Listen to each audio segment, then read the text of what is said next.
غير أنا ما كان ملعون حاجة وكان بقى أصلا ما تقول بالله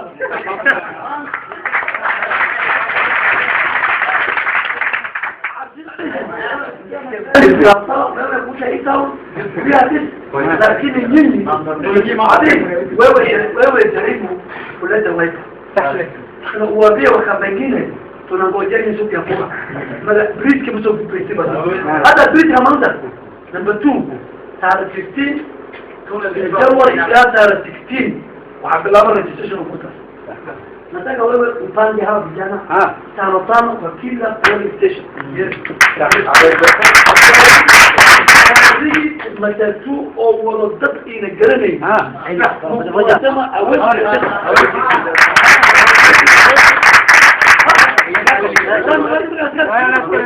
kama unataka MP lazima utumie kura ya kaunti ndio alaje kura noka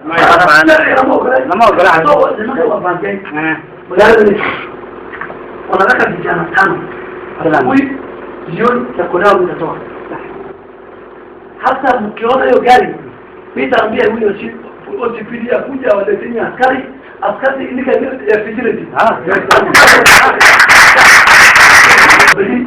tunaenda kukana county commander OCPD na mtazidi na watu juani na nitaambia hawa hata huyu kama mshauri kama sasa mwambia wewe jaribu wana wa mbali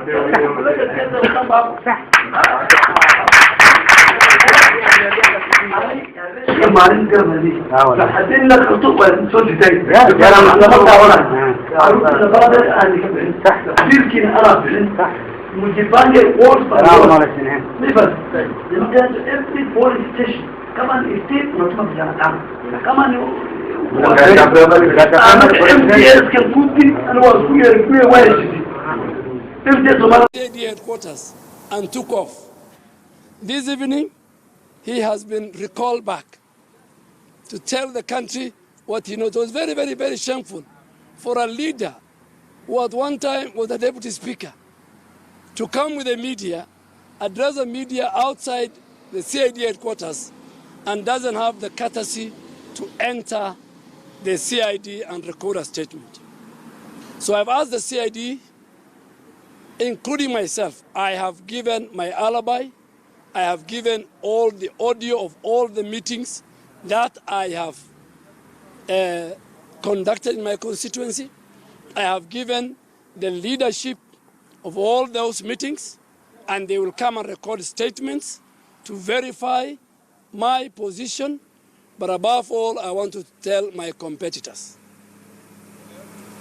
in very clear terms that please, you compete me or compete with me on the platform of development and national unity, and not on the platform where you want to go and concoct and create fake clips which are not audible, which have no video, which have no venue, which have no time to come and look for very cheap political mileage.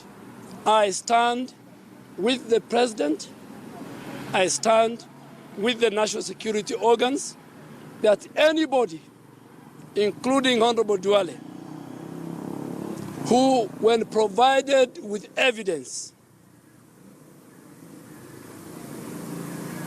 to charge him in a court of law, regardless of his position, whether you're a leader of majority, must face the law.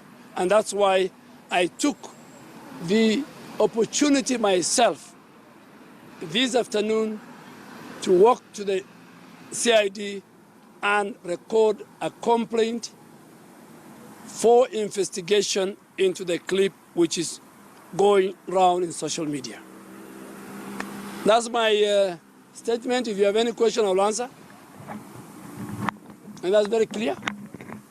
And anger continues to rise over an audio recording with a voice allegedly belonging to leader of majority Adan Dhalay calling for violence against a certain community in Garissa. The audio that makes specific reference to the upcoming general election seems to suggest that those from a certain community will not be allowed to register as voters in Garissa. But as Linda Oguta now reports, and right now we want to actually have live reporting from Nick Wambua, who's following proceedings of the investigations of this particular claim of this audio that was leaked yesterday. And he speaks to us from the CID offices here in Nairobi. And good afternoon to you, Nick. Perhaps you can tell us exactly what is happening from your end. Thank you very much. And with me is the former Deputy Speaker and the current aspiring Member of Parliament for Garissa Township, that is Faarax Macalin, who just came to express his outrage in the DCIO's office over Adan Dhalay's sentiments that a section of Kenyans in Garissa should be evicted from the county. And the reports are indicating that so far 2 people have been killed, with more even in danger. Right now I'm with Faarax Macalin, who is going to give us more of his side of what they just came to do with his colleague right here. Welcome, Faarax Macalin. Just explain to us, what have you come to do here today? First of all, a small correction. 3 people have been injured. They have not been killed. And from Kenyans, basically, who live in that place, and the community that he singled out, because he told them to get rid of Kambas, because I'm in Wiper. So the presumption is that any Kamba voter who is there is going to vote for me. But they're Kenyans, and they've lived in that place the same way many of us have lived in Nairobi all our lives. But the reason why we came here is to talk to the Director of Criminal Investigation, the Directorate for that matter.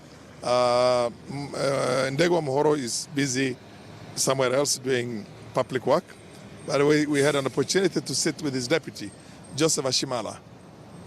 And has promised us that there's going to be exhaustive investigations on this, and the government is going to do the needful in this case.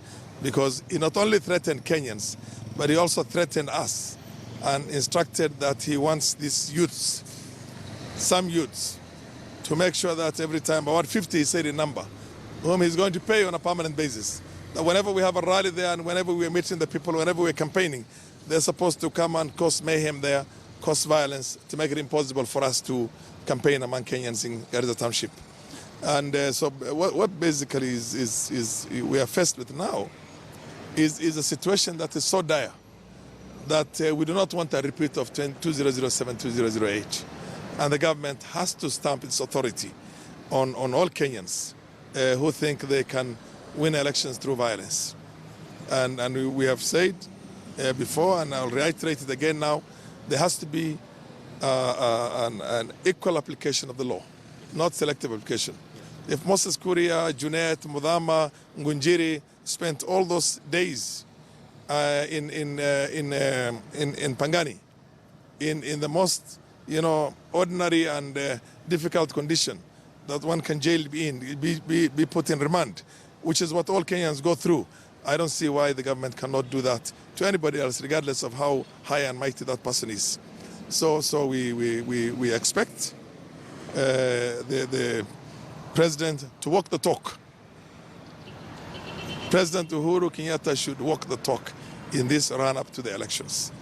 And because we also hear rumors that there'll be violence, and people are already putting together militias, and we have incontrovertible evidence and information that is already ongoing. So this could be part of a wider scheme, and we don't want the country to go in that direction. Yes. Much more. Just to ask, maybe someone can say that it is a political, what do I call it? It is a political work show in Garissa town, because you're also aspiring for the same seat with Adan Dhalay. What do you say about that? Political?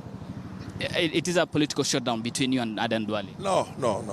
Look, short of violence, Adan Dhalay lost that seat way back, many years back.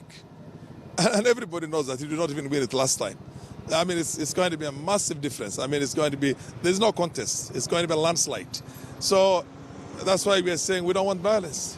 We don't want violence. Let's go there and let the winner come and represent the people of Garissa in Nairobi in the National Assembly here. Thank you very much. Thank you. So that is Adan, that is Faarax Macalin, who is just expressing his views against Adan Dhalay, who was being put on record, saying that a divide of the community, of the Kamba community, be chased away from Garissa town. And the question that they're asking is that why is Adan Dhalay still free after all these sentiments and calling upon the government to walk the talk of evicting or dealing with leaders who are trying to create outrage in the public. Back to you in studio.